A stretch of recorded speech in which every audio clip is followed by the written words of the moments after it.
Bismillahirrahmanirrahim. Assalamualaikum warahmatullahi wabarakatuh. Solihah, apa kabarnya? Semoga kalian selalu dalam lindungan Allah Subhanahu wa Ta'ala. Nah, kali ini kita akan melanjutkan materi kita, yaitu tentang kenampakan dan juga fase-fase bulan. Salah satu manfaatnya dalam mempelajari ini adalah agar kita mengetahui perubahan bulan setiap harinya dalam satu bulan. Semoga Allah Subhanahu wa Ta'ala memberkahi dan meridhoi pembelajaran kita kali ini. Amin ya rabbal alamin.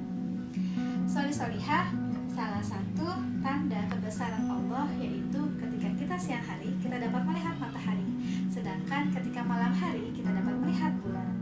Nah, pada kali ini kita akan membahas bagaimana penampakan dan fase-fase bulan dari hari ke hari yang setiap malamnya dapat kita lihat ada perubahan selama satu bulan berikutnya.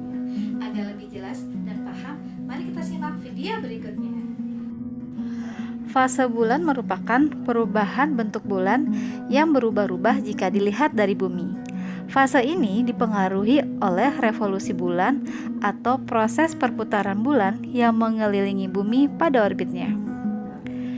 Seperti ketahui ya, bulan itu memiliki bentuk bulat seperti bola. Satelit terbesar dalam tata surya ini tidak menghasilkan cahaya sendiri, melainkan memantulkan cahaya dari matahari. Ketika revolusi terjadi, bentuk bulan akan terlihat berubah. Namun sebenarnya, bentuk bulan tetap bulat dan tidak mengalami perubahan. Perubahan bentuk ini justru disebabkan oleh cahaya matahari dan bayangan yang dihasilkan oleh posisi matahari, bumi, serta bulan yang membuat sebagian permukaan bulan tampak gelap.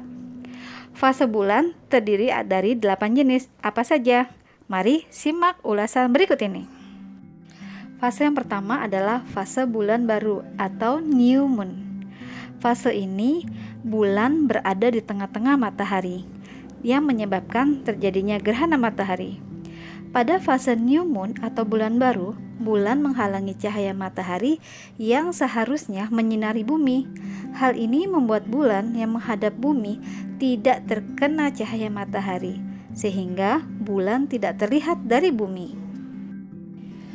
Fase berikutnya adalah bulan sabit awal atau waxing crescent.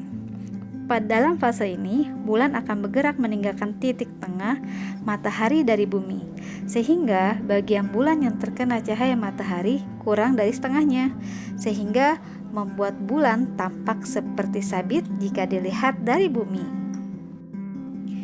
Fase berikutnya adalah fase bulan kuartal pertama atau first quarter.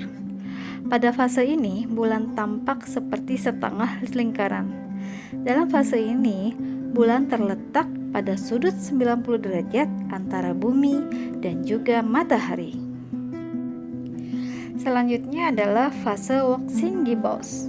Pada fase ini, posisi bulan sedikit membelakangi bumi, sehingga bagian bulan yang terkena cahaya matahari sekitar 3/4-nya.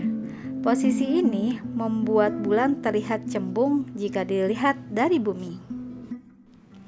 Nah, kalau yang ini namanya bulan purnama atau full moon. Ketika mengalami fase full moon, posisi bulan terletak di belakang bumi. Yang ini membuat cahaya matahari yang seharusnya menyinari bulan menjadi tertutup oleh bumi yang ukurannya jauh lebih besar. Alhasil, bulan tampak bulat sempurna. Cantik bukan? Fase berikutnya adalah cembung akhir atau waning gibbous. Bulan akan bergerak ke barat sehingga cahaya matahari sedikit tertutup oleh bumi.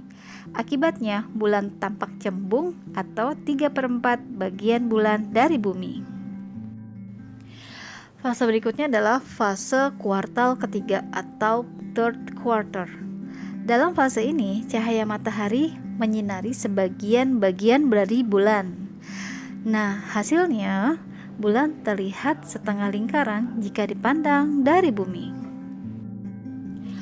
Fase yang terakhir adalah fase bulan sabit tua atau waning crescent. Fase waning crescent ini membuat bulan tampak seperti sabit. Pada masa ini, bulan sudah hampir mengitari bumi sebanyak 1 putaran penuh. Setelah melewati fase ini, bulan akan kembali ke posisi awal, yaitu new moon. Setelah kalian melihat video ini, kalian dapat menyelesaikan penugasan yang terdapat dalam modul. Selamat belajar dan selamat mengerjakan. Wassalamualaikum warahmatullahi wabarakatuh.